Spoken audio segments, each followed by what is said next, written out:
Today, we'll deal with approach and landing. You will be shown the techniques necessary to safely land your aircraft under different conditions. You will also be made aware of the need to make appropriate decisions on the type of landing you should use. Before getting into techniques, some general comments. The object of landing is to get back onto the ground at the lowest possible vertical speed and the lowest possible horizontal speed while maintaining adequate control of the aircraft. This will vary according to conditions. Approach and landing should be considered as a continuous process. By this time, you will have had enough flying experience to begin developing your body's sense of motion to assist you in landings. But your most important sense is vision. You must learn to estimate distance and depth. As well as being a matter of practice, you must learn how to view the ground clearly. Close objects become blurred at high speed. As you land, focus far ahead of the aircraft, as you do when you're driving a car traveling at the same speed. Then, as you slow down, you can focus much closer. If you focus too narrowly or closely, objects will be blurred, and the timing of your reactions will either be too quick or too slow. Another good habit to develop is keeping one hand on the throttle throughout the landing. Then, if you find you suddenly need power, you can react immediately. It is also a good idea to practice landings from full glides with the engine just idling. This helps you develop the judgment required for forced approach landings. In this tape, you'll be shown 3 types of landings: the normal landing, crosswind landings, and short, soft, and unprepared field landings. Normal landings seldom occur except under the most ideal conditions. In nearly every landing, there is some degree of crosswind. As well, it's very likely a soft field landing would have a crosswind component to it as well.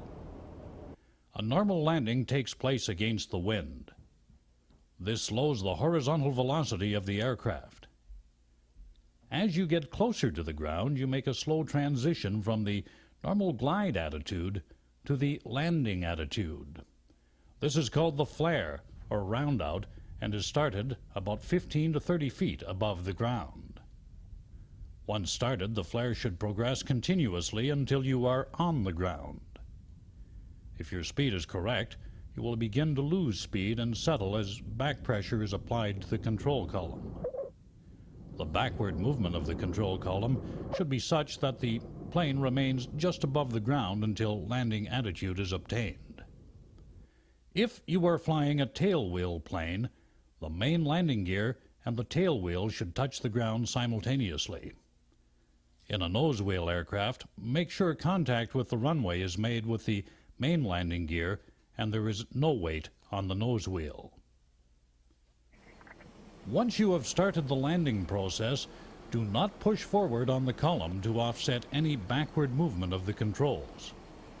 If too much back pressure had been used, it may be relaxed slightly or held constant depending upon the degree of error. Also, you may find the need to use more throttle if too much speed has been lost. When you are just 2 or 3 feet above the ground, put more back pressure on the elevator control. Because the aircraft is close to stalling speed, this action will not increase or maintain height. It will simply slow the settling phase, allowing you to touch the runway smoothly on the main wheels first. Remember, it is the attitude of the plane, not the movements of the control column, that determines the completion of the touchdown. Once on the ground, if you are flying a tailwheel aircraft, hold the control column as far back as possible until you come to a complete stop. This prevents the tail from bouncing and skipping. It also improves your directional control. In a nose wheel plane, let the nose wheel come down gently on its own as your speed decreases and the elevators lose effectiveness. Keep the aircraft straight and avoid excessive speed, since this tends to put too much stress on the nose wheel and causes wheelbarrowing. Once your instructor has completed the initial stage of your landing instruction, you will be required to plan the approach. As mentioned in an earlier tape, pre-landing checks are done on the downwind leg of the circuit. Visualize the circuit and where you're located in the traffic flow. Now, estimate where you will reduce your power and where you will turn final. Once on base, reduce power and airspeed to begin your descent. Make necessary drift correction to keep you on a ground track that is perpendicular to the runway. Fly base until you're able to turn final using a medium bank to bring you in line with the runway.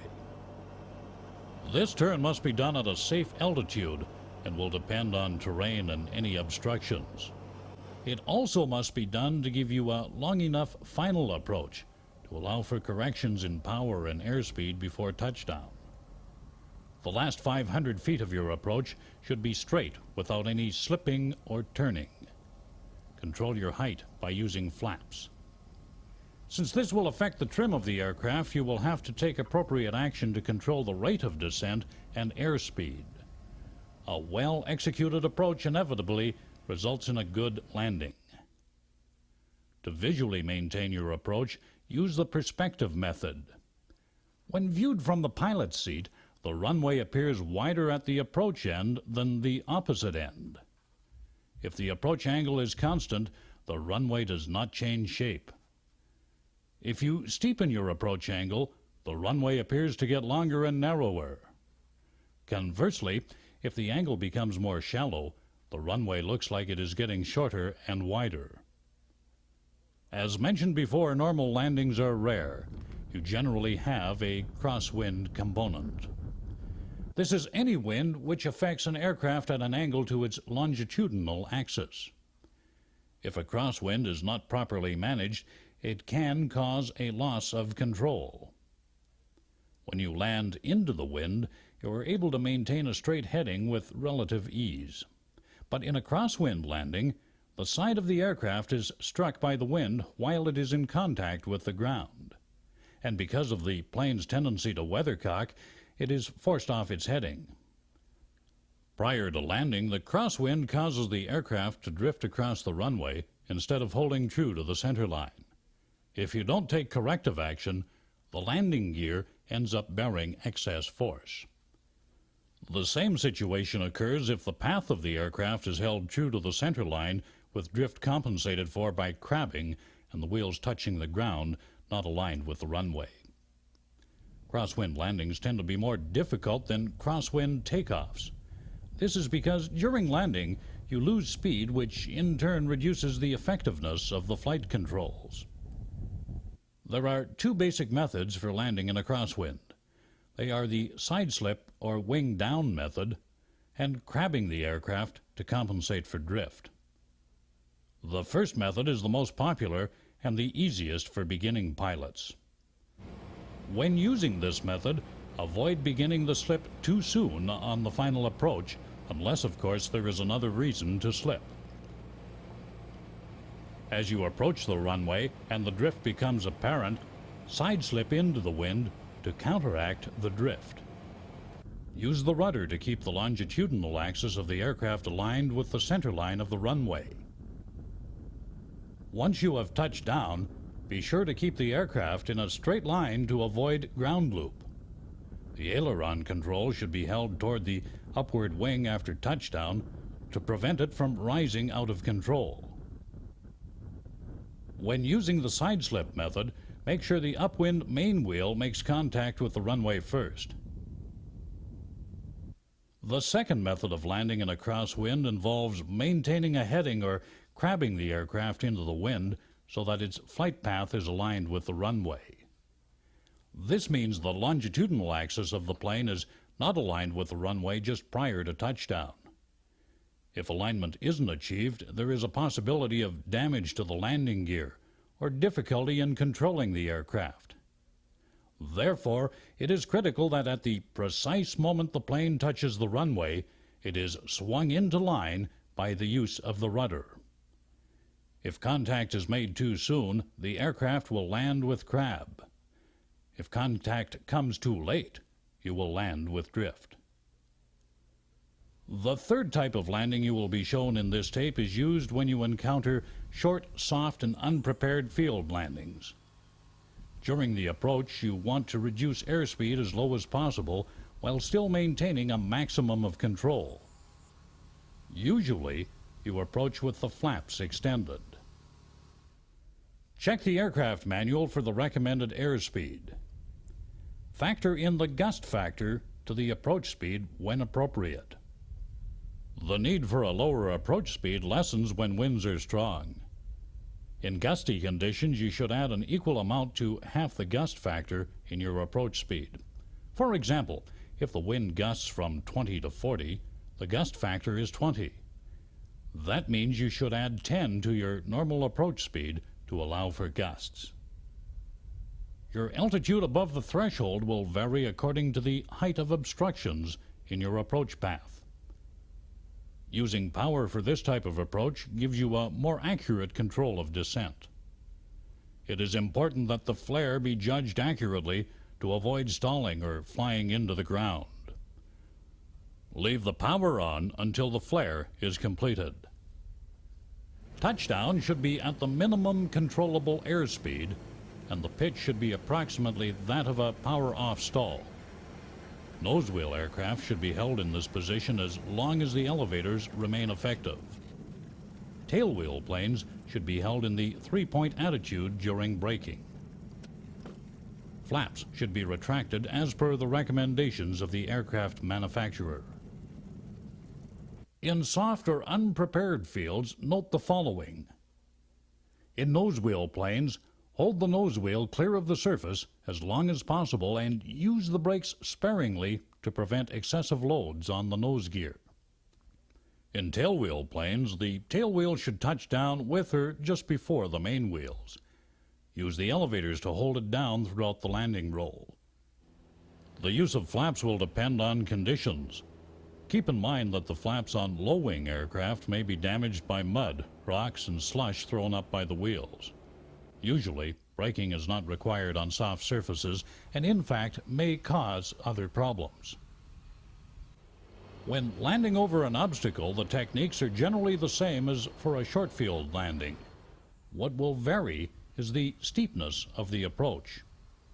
To save flight time, you may decide to practice touch-and-go landings. In this procedure, the takeoff is executed while the aircraft is still in its landing roll. You will have to do the essential pre-takeoff cockpit checks while the plane is still moving on the runway. Before these checks are done, the aircraft must be under complete control when landed. Here are the essential pre-takeoff actions. Put the flaps up or set them for takeoff. Set the trim for takeoff. Make sure the carburetor heat is off. And use full power for takeoff. If you are operating out of a controlled airport, you will need clearance for a touch-and-go landing. There are several factors that affect the length of the landing run. Crosswinds will lengthen it due to the diminished headwind, and in cases of a 70 to 90 degree crosswind, you may have to land as if no wind condition exists. When encountering light or shifting winds, plan a landing run as you would under a no-wind condition. Occasionally, you may have no choice but to land with a tailwind. When landing under these conditions, retract the flaps and neutralize all flight controls as soon as possible after touchdown. Some runways have a slight gradient which can lengthen your landing run. In some cases, it might be advantageous to land uphill with a slight tailwind rather than deal with the effect of a downhill gradient. Bear in mind, the heavier your aircraft, the more runway you will need to land. This becomes especially important if you are landing on a short field with obstacles on the approach, a slippery surface, or under light wind. Grass surfaces, although providing plenty of resistance to the landing gear, can be deceiving. Wet grass or dew can reduce your braking capability by 30%, meaning the landing roll will be longer than on a wet paved surface. When landing on a wet runway, be aware of the danger of hydroplaning. This occurs when the tires of the landing gear are separated from the runway by a thin film of water. Hydroplaning can cause up to a 700% increase in stopping distance. If you suspect hydroplaning, Release the brakes immediately and then reapply with a slight pressure. Increase the pressure as the aircraft slows. Wheelbarrowing occurs on a nose wheel aircraft when the nose wheel is allowed to touch the runway first. In a crosswind, the aircraft may yaw rapidly about the nose, causing a loss of control. Other symptoms of wheelbarrowing include wheel skipping and an extreme reduction in braking effectiveness. To correct wheelbarrowing, close the throttle and relax the forward elevator pressure to the neutral position. This will lighten the load on the nose gear. Return steering and braking to normal. If control is regained and there is enough runway left, abort the landing and go around again. Ground loop is associated with tail wheel aircraft and is a violent, uncontrollable swing which occurs on landing or takeoff. It is caused by half a dozen different situations. It may result from touching down while crabbing into the wind, or touching down when the aircraft is drifting sideways. It can also be caused by a crosswind acting on the fuselage and rudder, weathercocking the plane into the wind. Allowing the upwind wing to rise combined with weathercocking can also produce the condition.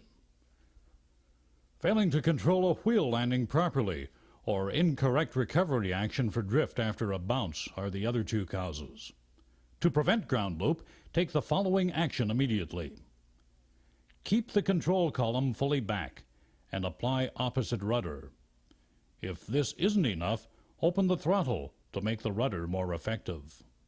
And remember, never attempt to realign the aircraft with the runway until you have positive control. If you are starting to get into trouble while landing, go around again if there's enough runway to do so.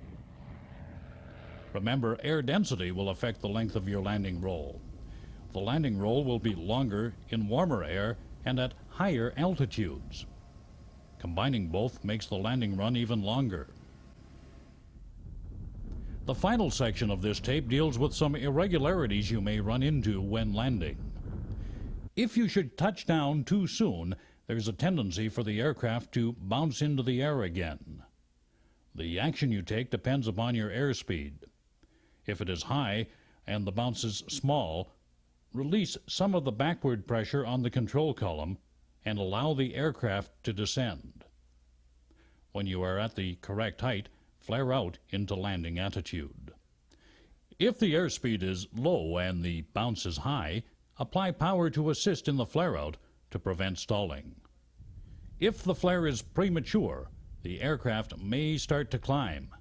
Check the backward pressure on the control column and descend to the proper height. If the airspeed is too low, apply more power. Close the throttle before trying to regain the landing attitude and then flare out into the landing attitude again.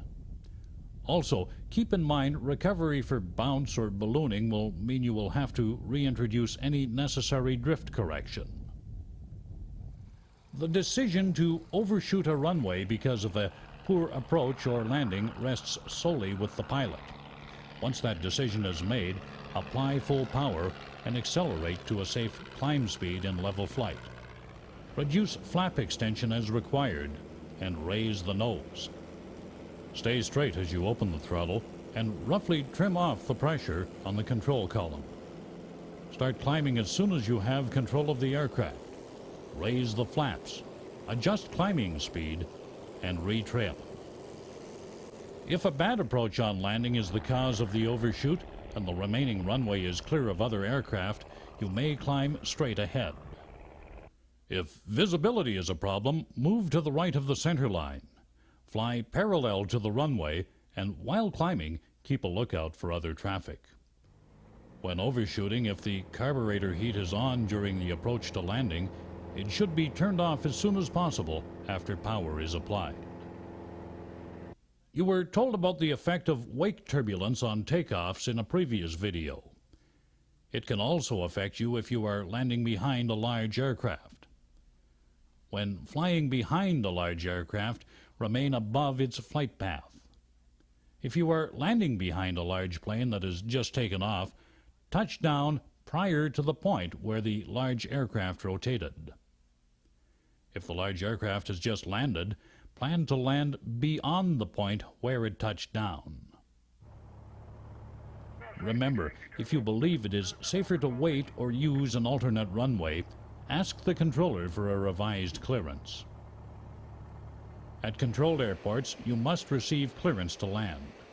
Normally, it is given without being asked for. If you do not receive clearance, do not land. Unless there is an emergency, overshoot. After landing, quickly vacate the runway. Clearance to taxi after vacating the runway is the prerogative of the control tower. You will likely be cleared to ground control. If this service is not available, you will be told to taxi somewhere between the landing roll and the point where you stop to do the post-landing cockpit check. Now, take time for this quick review. During a crosswind landing in a light aircraft, why is the into-wind wing lowered? During a crosswind landing in a light aircraft, why is the into-wind wing lowered? Lowering the into-wind wing will stop drift. When there is a strong crosswind across a runway, why is it necessary to consult the crosswind's limitation chart before deciding whether to use the runway? When there is a strong crosswind across a runway, why is it necessary to consult the crosswind's limitation chart before deciding whether to use the runway? By checking the chart, you will be able to determine whether the amount of crosswind is within the limitations of the aircraft. More important is the limitation of your skill level as a pilot. When excessive forward elevator pressure is exerted during a touchdown in a nose-wheel aircraft, wheelbarrowing may result. How can this be prevented? When excessive forward elevator pressure is exerted during touchdown in a nose-wheel aircraft, wheelbarrowing may result. How can this be prevented? Wheelbarrowing is prevented by making sure the aircraft lands on the main wheels at the correct speed. During an approach over an obstacle into a short field, good airmanship requires that the power not be fully reduced until after the landing flare. Why is this? During an approach over an obstacle into a short field, good airmanship requires that the power not be fully reduced until after the landing flare. Why is this? This will alleviate unnecessary pitch changes close to the ground. Why is it essential to monitor airspeed during an obstacle approach? Why is it essential to monitor airspeed during an obstacle approach? Monitoring the airspeed ensures you have the correct approach speed. If you approach too slow, you may stall. If you approach too fast, you may cause the aircraft to float.